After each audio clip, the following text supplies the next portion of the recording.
मेरी बुआ बोली, हट हट हट हट, इसकी खाल तो बिल्कुल मेरी तरह है। सुन लो साली मस्त हमारी, तेरी लीला अति मनिहारी।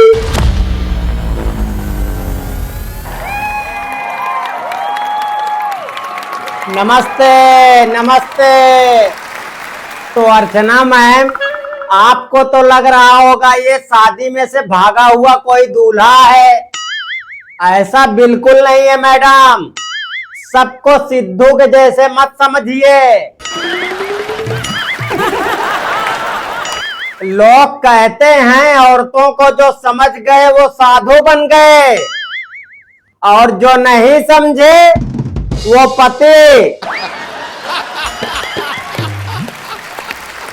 लेकिन मैं तो बीच में फंसा हूँ। धोबी का कुत्ता, न घर का न घाट का। सीधी बात है भाई लोग, अब मेरा गुजारा भत्ता नहीं हो रहा है। अब मैं जा रहा हूं दूसरी शादी करने। और भैया कहते हैं शुभ काम में देरी नहीं करनी चाहिए, इसीलिए एकदम तैयार होके निकला हूं। हाँ भाई, एकदम चट मंगनी पट बियाह। अच्छा, चट मंगनी और पट बियाहों में एक बहुत बड़ा राज दफन है भाई। एक दिन मैं अपने बीवी से बोला, सुनो मैं तुमसे तलाक लेना चाहता हूँ।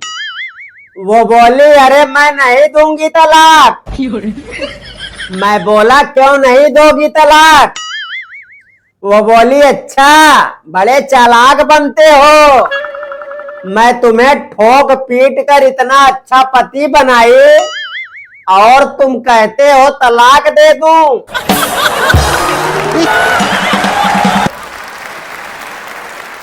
अच्छा कुछ भी हो, ससुराल वाले मुझे आज भी बहुत मानते हैं, लेकिन वो मुझे क्यों मानते हैं इसके भी पीछे एक बहुत बड़ा राज दफन है।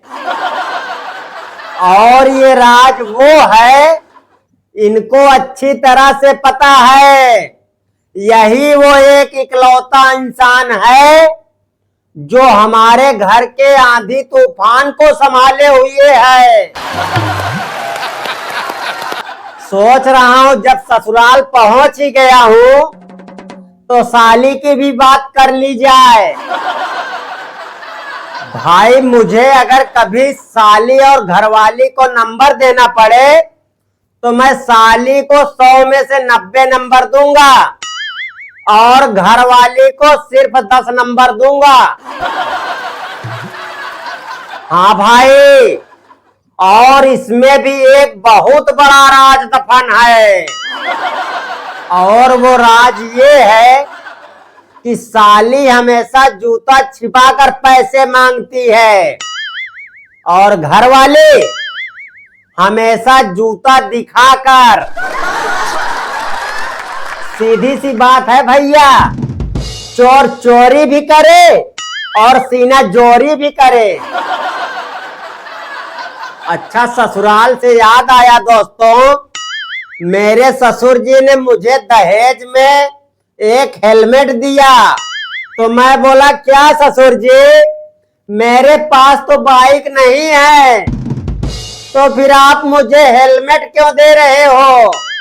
तो ससुर जी बोले, अरे पागल, तेरी सास ने अपनी बेटी को स्टील का बेलन दे रखा है। अच्छा भाई लोग, जब मेरा जन्म हुआ तो मेरे पिताजी बोले, अरे इसका चेहरा तो बिल्कुल मेरे ऊपर गया है। माँ बोली, अरे इसकी हंसी तो बिल्कुल मेरे ऊपर गई है। चाचा जी बोले, वाह भाई वाह, इसके बाल तो बिल्कुल मेरी तरह है। मेरी बुआ बोली, हट हट हट हट, इसकी खाल तो बिल्कुल मेरी तरह है।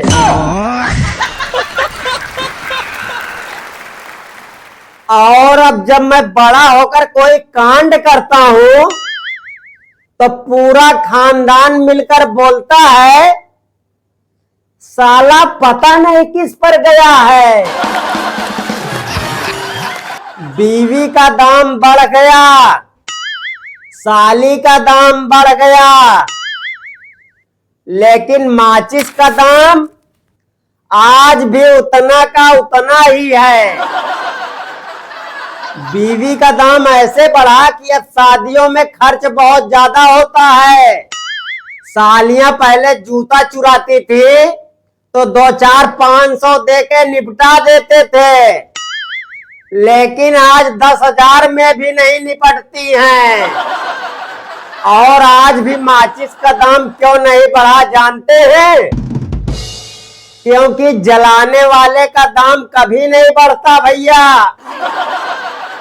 भाई शादी तो सिर्फ नाम मात्र की होती है। अच्छा। हाँ भाई, क्योंकि 365 दिन तो पड़ोसन का ही मुंह ताकना पड़ता है। इनकी 60 रातें तो पीरियड में चली जाती हैं, 55 रातें सर दर्द में, 50 रातें मैं थकी हूँ, 25 रातें बच्चे जाग रहे हैं, 40 रातें सुबह जल्दी उठना है, 35 रातें तबीयत ठीक नहीं है, 20 रातें कल करेंगे, 35 रातें आज व्रत है, 45 रातें तो मम्मी के घर रहती हैं। अब आदमी बेचारा पड़ोसन का मुंह ना ताके तो क्या करे?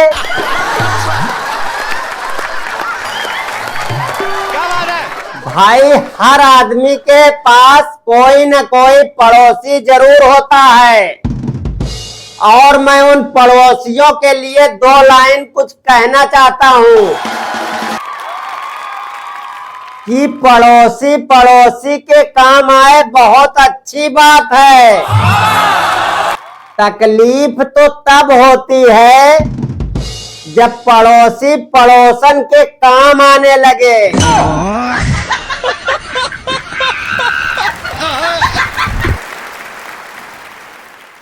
दोस्तों, एक बारात में 200 लोग गए, 200 गए। कमेंट में बताइए कितने लोग बचे, और ये वीडियो कैसी लगी कमेंट करके जरूर बताइए। चैनल पे नए हैं तो चैनल को भी सब्सक्राइब कर लीजिए। मिलते हैं फिर किसी दिन एक नई धमाकेदार वीडियो के साथ। तब तक के लिए राधे राधे।